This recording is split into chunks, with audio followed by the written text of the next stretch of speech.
I didn't mean to kill Austin, actually. I really didn't. You really think I did this? I didn't mean to hurt him. I agree with the family. I hope you die in prison as well. You know, if this was a death penalty state, you'd be getting the chair. This is Shondell Jackson, who is facing charges for the murder of a university student in Milwaukee, Wisconsin. According to reports, Jackson, who was 18 years old at the time along with his friend Derek Thomas, were actively seeking victims when they spotted Nathan Potter leaving a bar. Suddenly, the teens made an ill-fated attempt to rob Potter as he returned to his apartment. However, when it became apparent to Jackson that Potter did not possess any cash, he fatally shot him. Following the murder, officials revealed that Jackson fled to Mississippi, but his uncle eventually disclosed his whereabouts, leading to his arrest. You just can't take nobody to life. You know that that's just wrong, and I believe I did the right thing, and there's nobody can make me change that.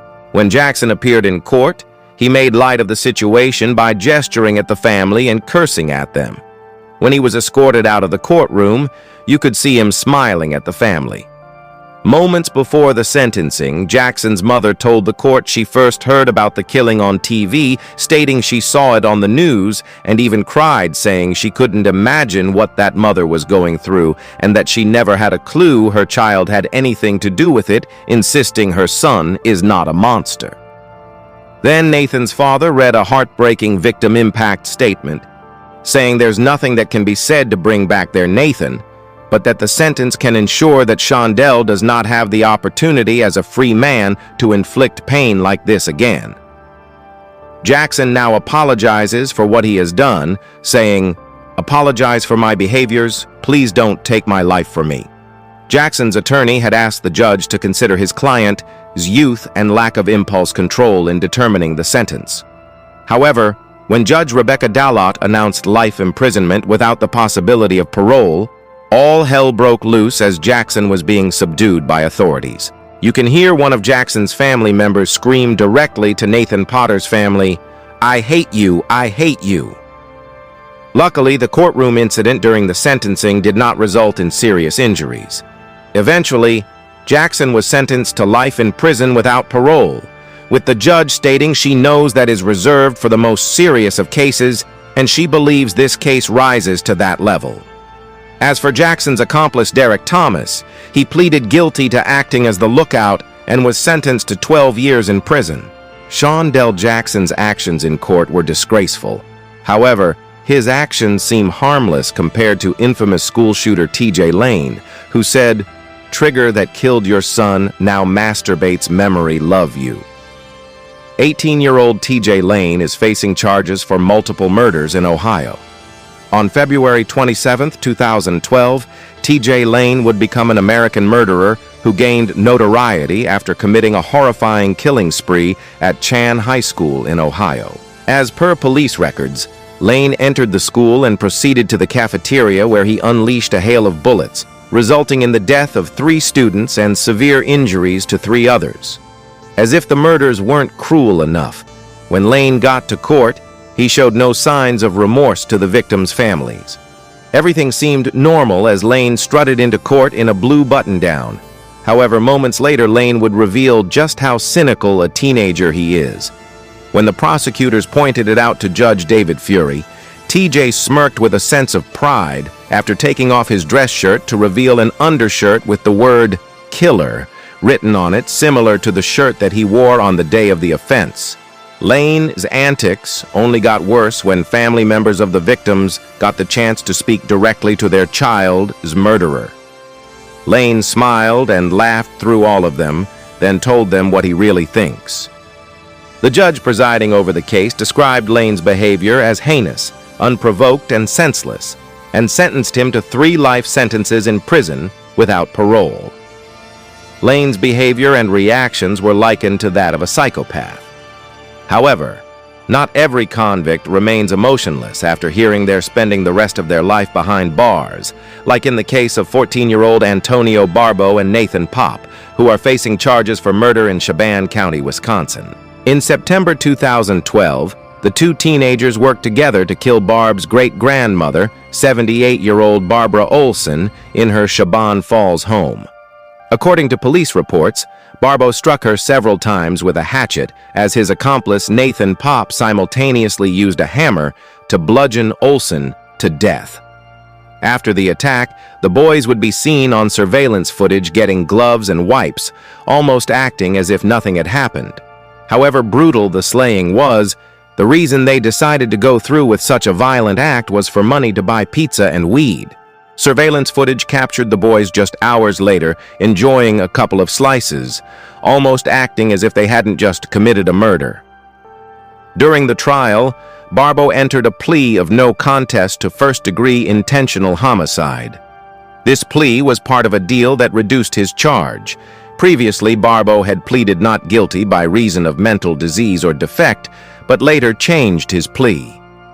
In the proceeding, when given the opportunity to address the court, Barbo struggled to express himself and could not complete his statement, so his lawyer stepped in and finished on his behalf. As a result, Barbo was sentenced to life in prison with the possibility of parole after 36 years, at which time he would be 50 years old. As he is escorted out of the court, he is seen crying and sobbing. His accomplice Nathan was also sentenced to life imprisonment and will not be eligible for parole until he turns 45. He showed no emotion as he was seen leaving the court. For many people, these teenagers got what they deserved. However, this wasn't the only time a teenager was sentenced to life imprisonment. There was the case of Elisa Bustamante, who was facing charges for murder in Missouri in 2009. When Elisa was just 15, she murdered 9-year-old Elizabeth Olan, who lived 4 houses down from her. On the night of the murder, Elizabeth asked to go to Elisa's house to play. However, Elizabeth was never seen alive again. Elizabeth's parents became worried and contacted the police to file a missing persons report for their daughter. For the next 2 days, video footage captured police stopping every car that drove by her house to ask for help in locating the missing 9-year-old.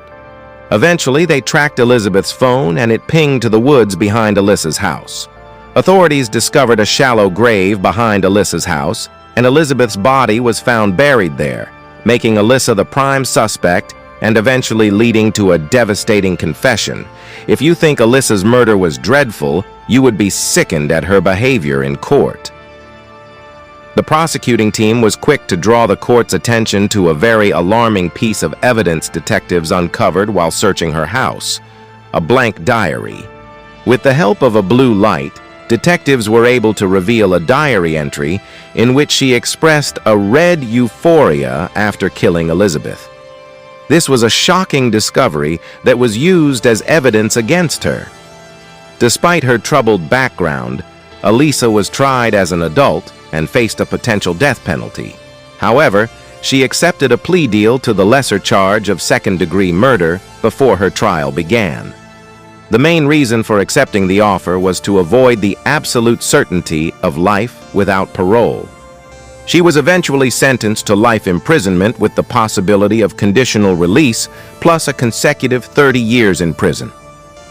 Elisa remained emotionless and stoic as her sentence was read, and her behavior and reactions were likened to that of a psychopath.